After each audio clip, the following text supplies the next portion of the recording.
All right. Thank you, Ben. Very light doors. Ooh, hard seat. Yeah. This shifter doesn't look Toyota. This is not. I do have the original, but that one is way more comfortable. It's just bigger. Sticky too. Yeah. That's something I've noticed with Toyotas and 80s cars. Like the rubber just gets the slime on it. Yeah. It's like it bleeds. Where'd you get this? This is nice. That was on there when I bought it. Oh, okay. Yeah. Is it screw in? I think so. Yeah, there's a nut there. Yeah, that's what I figured. I hate the ones that have the three bolts on it that just pinch on it. I had a Ford Focus and it had one like that. They come off all the time. Turns out, actually, I bought it in colder temperatures. Yeah. And then when the summer came around, it turns out that the bottom layer was actually tape, and it would come off while I was driving, so I had to get a new shifter. Okay, we got 1, 2, 3, 4. Feels like a Toyota. 5. Yep, and reverse. Yep, feels normal. Yep. There she goes. All right, e-brake off.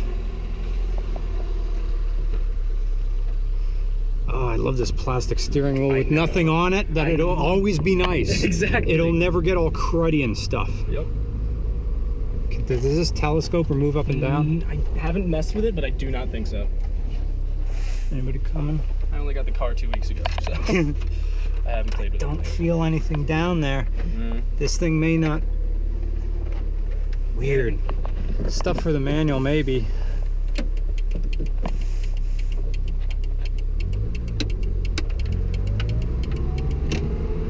Yeah, no tack. First. So right now, very, very light. Just moving around in my seat moves the entire car.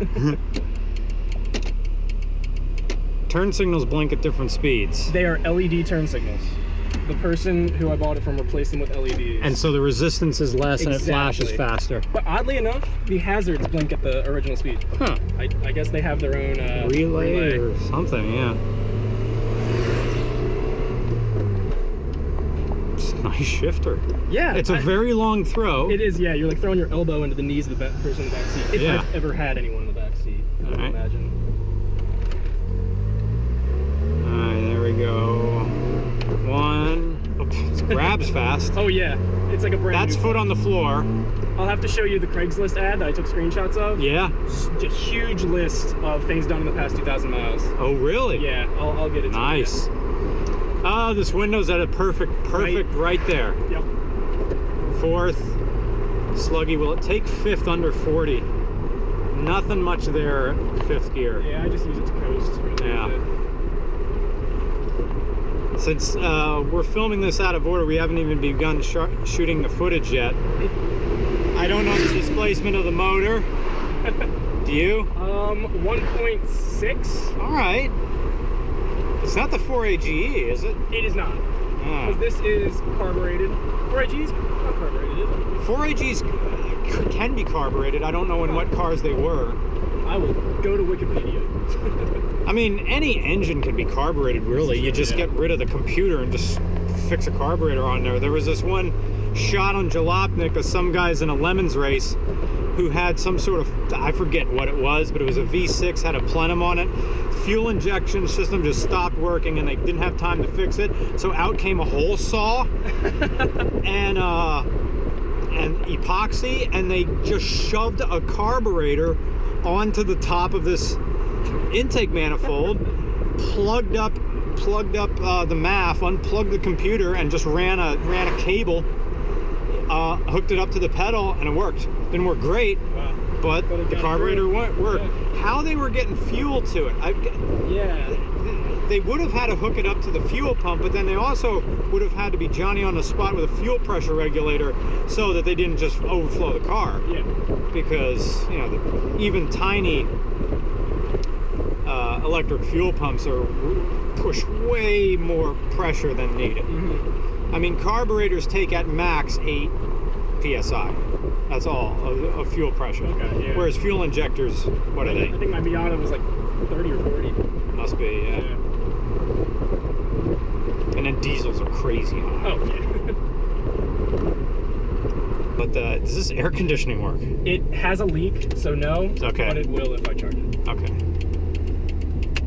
And whoa, car lanes. Yeah, it is. Whoa. Yeah, I don't even like.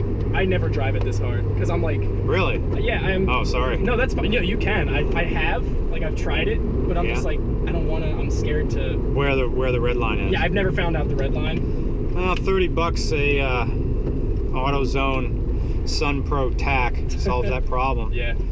I mean, this is, what year is this? 87? 87. 87. This is way before OBT, so you'd be just putting a wire on #1 spark plug, switching the thing to 4-cylinder. Spark plug? And, yeah, spark plug wire. Oh, well. So the TAC would know where you are. Oh, boy. Oh, yeah. A lot of front end push there. Yeah. These are brand new tires, too. Ah. They're Kumo all seasons. I don't know exactly what they are. And the wheels are 15 inches. The original 13s. Ah. I do have the original 13s. But, guy bought it. This feels like a CRX a little bit. It feels like a CRX. The steering is way lighter than a CRX. Man. Have you had this thing on that as a rock? That is a paper bag. That is okay, paper bag. That's not as bad. I'll let someone else find that. See, if this is a carburetor, you probably jet it, rejet it, get some more oomph out of this. Yeah. All the thing would be to just take it off, find out where the jets are, put in a larger size for like $30, or if you can find the right kind of jets. Yeah. Or even just, I wonder if it's dual carb, but we're gonna find out. If it's a single carb, you may be able to find just like Weber's and just put them on and then go to the dual carbs and stuff, and then this thing went to blah blah. Yeah, that's, I mean, the guy I bought it from, he was a Toyota mechanic. He likes fun cars and whatnot. He thought about modifying it, he said. Yeah, but decided. So far it's stock? Yeah. With the exception of those wheels? I think it's got, at least the filter isn't original. I have the original, like, big carburetor filter. Now, I don't have a lot of pull-out power, so it's clear, and here we go again. And we're off. Yeah, the pedal's funny. It's got, like, 2 stages. With the clutch? No, the gas pedal, sorry. It's got, like... Oh, there it is, yeah. Cruise, and then, oh, there's the res. Whoa, buddy. That's hard. Oh, man. Sucks to be you. A little bit of 5th gear. A little bit of... Well, when you put it in 5th gear, you hardly hear the motor. Yeah. 4AC is what 4AC says. Okay. 1.6 liter i4, 16 valve. Wait, no, sorry, I'm reading the wrong one. 8 valve, single overhead cam, carb, 90 horsepower. Not bad. It has more horsepower than that EF hatch we reviewed. Yeah, I just saw that. That just went up. But that thing had fuel injection. Exactly. See, that car and this car is definitely lighter. Well, you'd have to get both of those cars to see which would be quicker. I mean, Honda shifters are always way better. Yeah. They're way less clicky and clacky. I can see how this steering wheel on a long trip could hurt your hands just a little bit because there is no padding. I rest my pinkies are getting like crushed on the corners of it. How do you if you rest them down there. Oh yeah. Especially since it's not totally on center. It's a little. The transmission is part of your braking system. Yeah. Downshifting is a necessity.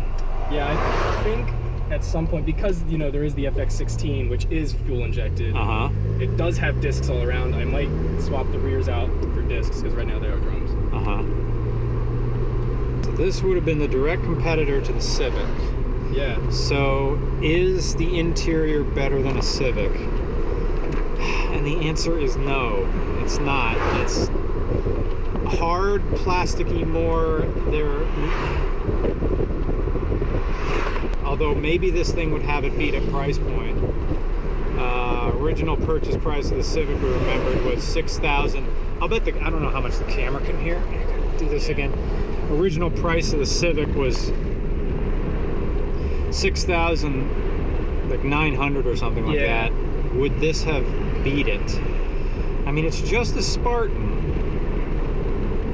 Now this has 5 speeds though, and that Civic was a 4-speed. Oh, was it? Yeah. So amenities, each one was the same. This is my cup holders. Nice. No cup holders, so I just put that in the passenger seat. You were talking when you had the battery die, it would be no problem to pop start it because there's no fuel injection rail to pressurize. Yeah, it's as long as there's fuel in the float bowls, you are good. It's kind of a pain because it doesn't like to start when cold. Needs some hard work. Yeah. To clean it up, but now if it would have had an electric choke, because obviously it wouldn't, or I don't see any lines for a choke. When I lived here, I had a scooter, and 80cc, or 80cc Honda Elite, and I was in that in-between zone between am I a car or am I a bike, according to campus police, and I emailed them and said, may I park this on the bicycle racks, and my pitch to them was it's safety, because anybody can pick this scooter up and steal it. Yeah. Even though it has a lock, two guys can just lift it up and throw it on the back. And they said, well, okay, you just can't ride it on campus. So I would get to the edge of campus, get off the bike, turn it off, and then just push it up the walk to the nearest bike rack and then chain it up. That's not a problem. There's actually a kid that has some Honda bike, some CD something, and he rides it onto campus because he works at the library and just rides it all the way up. I shouldn't be doing that. I shouldn't be doing that. Also, he removed the front fairing, so he has no headlight or turn signals. Huh? Yeah. Yeah. Well, the fates will take care of him. And should I even add that he doesn't wear a helmet? Wow. Okay, it doesn't go like a Honda does. It still gurgles. How's that turning radius? Pretty going good. Alrighty, where's my son? Gonna be parking into it. Easy. Alright. Keys, sir. Thank you.